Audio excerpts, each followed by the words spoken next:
and he calls her to a new life.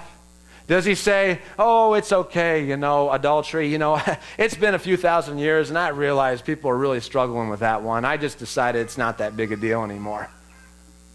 No. He said, go, leave your life of sin. Don't do it again. He didn't condone her sin. He didn't condone anything that she did. Now, here's the question. What does this have to do with abortion? What does this have to do with the fact that last year around 1.2 million innocent children were murdered legally? Detroit has only 800,000 people in it. That's like wiping out the entire city, plus the entire city of Westland, plus the entire city of Livonia, plus Canton, plus all of Dearborn, plus a few more thousand. Dead, legally. 24,683 of those abortions were performed here in Michigan in 2007, legally. Abortion. Now, this is a hot topic among Christians. If you've been around America long, if you've been around Christians, you're going to hear them talk about abortion. This is a hot topic among Christian people. I know people who call themselves Christians, and the very mention of the word abortion will cause their face to become beet red, and they'll start shaking with a matter of 10 seconds, hotter than an iron on fire for hours. Or how many of you have seen the people who, in the name of Jesus, they stand out in front of Planned Parenthood or abortion clinics, and they point the finger and say, you whore, you sick, coldless murderer, heartless, disgusting prostitute. This is a hot topic. This is something that many Christians or people who call themselves Christians get very, very passionate about. Now, Christians have been fighting abortions for years. Christians have been fighting abortion for decades. And the two main responses that most people have done have been this. Number one, to cast insults and tell people how wrong they are. Tell people how horrible abortion is. Tell people how heartless could you possibly be to do something like that. That's option number one that most Christians resort to. Option number two that Christians have resorted to stop abortion is to try and change the law. Those are the two biggest attempts by Christians. Now, my easel. I need my easel. Can my easel come up here? Today is a day where hundreds and thousands of pastors across America are preaching about abortion. What I think that we should do on this day is step back and say to ourselves how we've been doing. Over the last 50 years, we've been fighting abortion very seriously. Here's the question I want to ask today. How we been doing? How's it going? How effective are we? If I had to draw it on a diagram, which I will, I would do it like this. Now, this little building here, oh my. Oh my. This is going to represent the church. Now, the church is not a building. I don't like calling buildings churches. I don't like it. But for the sake of this diagram, it's going to be a building. These dots, they represent society. And for hundreds of years, when it came to the issue of abortion, the church had amazing, incredible influence in society when it came to this issue of abortion. But things started to change around 50, 60 years ago because a few people started to say, you know what, I'm not really digging this church thing anymore.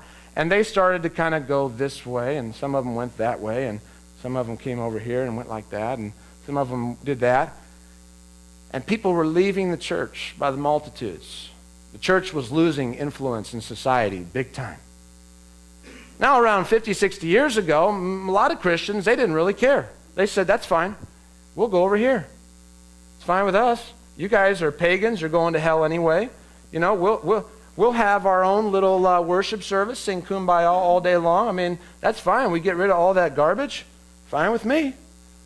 And the church was fine over here. They still had control when it came to this issue of abortion until a year 1973, when something very significant happened called Roe versus Wade. It was a legal case that ended up being a linchpin case, overturning the current status of abortion, making abortion eventually legal for any reason whatsoever.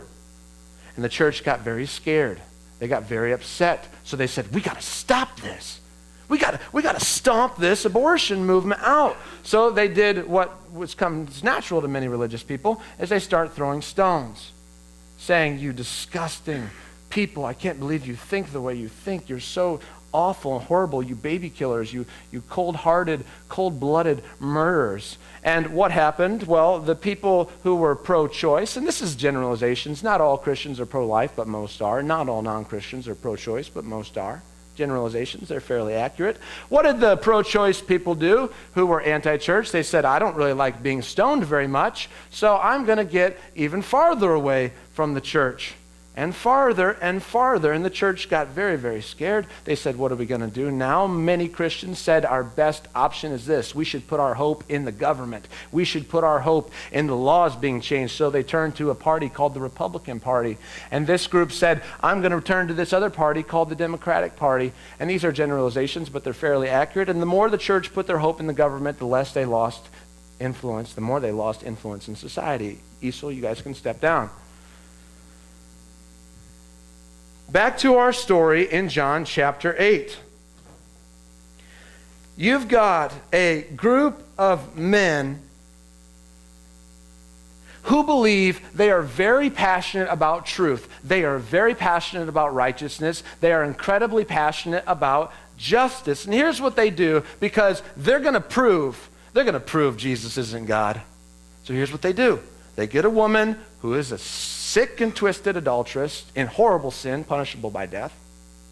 They get her in front of Jesus. They say, okay, Jesus, let's find out who you are right now. Here's an adulteress.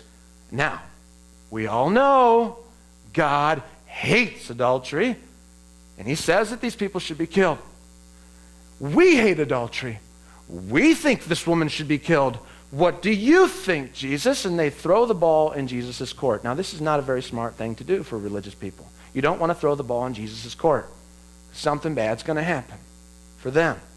Jesus takes the ball and he whips it right back in their face, overturns the tables, and writing in the dirt, he's saying this, you are not my people. You are not my people. You think you're my people because you think you like truth. You just love being right.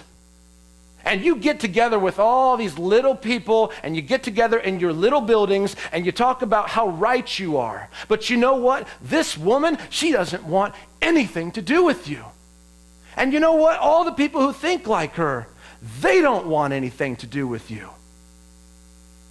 You think you're my people, but you're not, because you don't love people.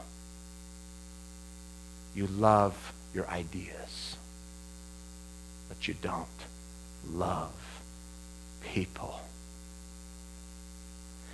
Remember that Jesus was on a mission? Jesus was on a mission. What was his mission? His mission was to deliver people from sin. Jesus was on a mission to stop sin. Jesus was on a mission to get religious people to stop acting like religious people. Those are the people he got the most angry with. Jesus was on a mission to get adulterous men and women to stop committing adultery. Jesus was on a mission to get people who think abortion is okay to stop thinking it's okay, and to stop performing them, to stop doctors from performing those surgeries. He's on a mission to stop people from sinning, but the way he goes about it is radically different than what we would expect. Because when it's just him and this woman, he addresses her with the same address he uses for his own mom. Woman. A little bit different than we would expect.